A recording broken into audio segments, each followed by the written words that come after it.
What's going on, YouTube? So today we're going to be going over how to connect your external battery source like a Bluetti, EcoFlow, something of this nature that has a DC output of 10 amps or more, connecting that to your aux beam, your D switch, your whatever power switch that you're using for your auxiliary lights on your vehicle. Now I have an off-road vehicle behind me. This could be for any show car. So let's move on over to the workbench. Let's see what's going on. Some items that we're going to be needing here. You're going to need your wire crimper strippers, Phillips head screwdriver, 12 millimeter, 10 millimeter, some 1/4 inch shrink tube. You can also use an assortment of shrink tube. You're going to need a standard fuse. So this fuse depends, the size that you're going to be using depends on what your power pack can put out. I have the Bluetti AC180 with the DC output of 10 amps. So within this copper conductor, it's a DC power cable, heavy duty with an inline fuse. The fuse that it comes with is a 30 amp. I'm gonna be using a 10 amp standard fuse. And I'm also gonna be using a single wire quick disconnect. Pop it on, pop it in. This is a T-tap style.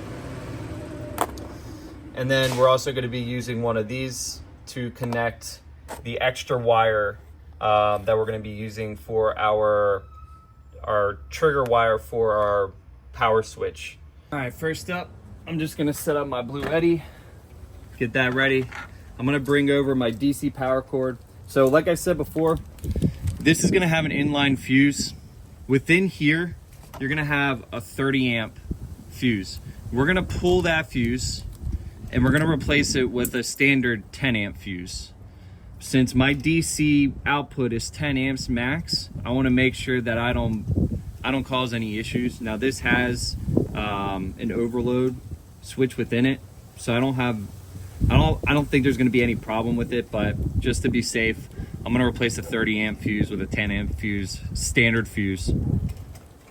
Now we're gonna come on over here using our 10 millimeter. I don't know how you guys have yours connected, but I have mine connected on the top of my battery. This is gonna be my power input for my aux beam. So we're gonna pull that off. We're gonna tighten this back up. Cool, off the next step. Coming on over here to the aux beam. What we're gonna be doing next is just taking off these covers.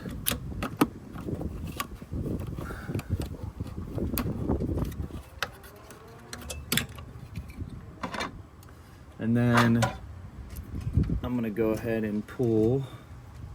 This is the wire that goes to my battery, positive wire. So we're gonna pull that off now. Do not lose your nut, this little guy. Pull it off, just tuck it back here. And then we're also going to remove our ground. And this is all in preparation for creating the signal wire from here. We got to connect the signal wire to this wire. That'll go to our power source. And then we'll also use the DC cable that we bought off Amazon, this guy. We'll connect positive to positive, negative to negative, and we'll go from there. You'll see how we'll do that here in a moment. So my signal switch runs into my fuse box and I have it tapped in here. Now, I just put this in before I did this video because I made sure everything worked before I did the video, but my signal switch that goes to the aux beam, it goes up to this here, so it just feeds down this way and then up into the fuse box. I place a quick disconnect on it. This isn't watertight, doesn't really need to be since it's inside the fuse box here. Hopefully it doesn't short out, I guess we'll find out. But anyway, I created a quick connect here, disconnect, so that I can remove it from this and then I can plug the signal wire that's coming from the aux beam into the signal wire I'm gonna create that's gonna run to the power source here. All right, over at the workbench, we got our extra wire. We have this little guy for a terminal connection. And then we have these guys here, these little single wire disconnects. This is for 16 and 18 gauge wire.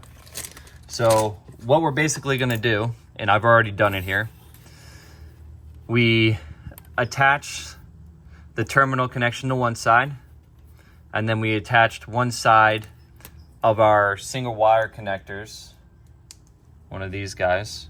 We just pulled it apart and we connected that to the other side. Now these are like little T-taps, so you just put the wire in through the hole, goes all the way to the back, squeeze it down. You gotta use pliers sometimes with these things, but it's holding.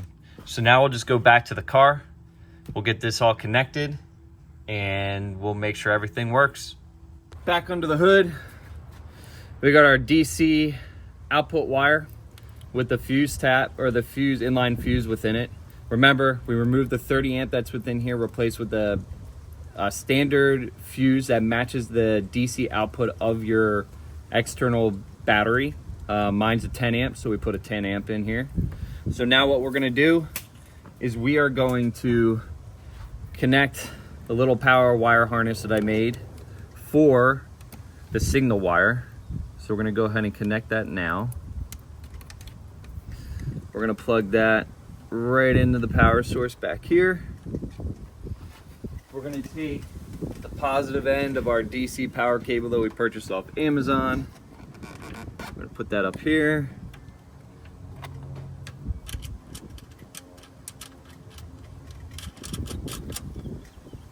Get this all snug.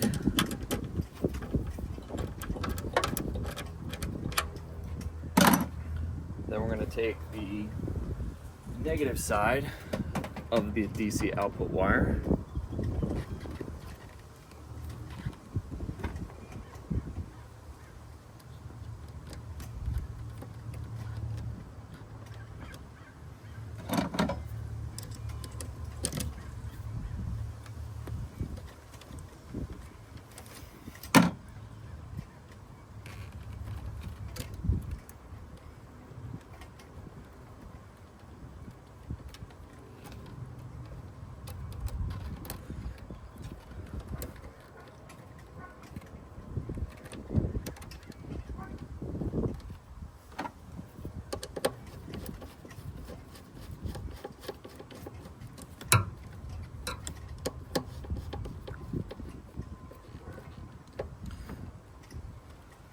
Got that connected. All right, so we have negative connected, we have the positive connected to our DC output, and then we also have our trigger switch, or our trigger wire, that's going to our wire harness that we made. That's going to power as well. So from here, we're gonna go ahead, plug this guy in.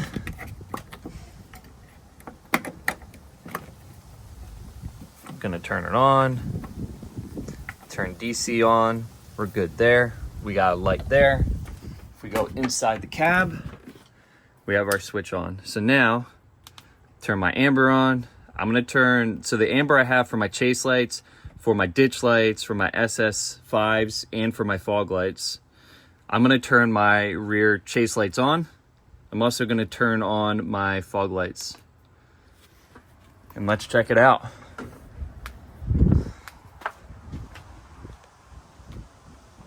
There we go. Got them all set up. Looking proper. Come on over here. Low air don't care. Shout out low pressure crew. Shout out Zaid to T4R for the help and the wisdom to get this situated. I hope you guys enjoyed. I hope you're able to get this set up on your vehicle and start displaying your lights at shows. Why not?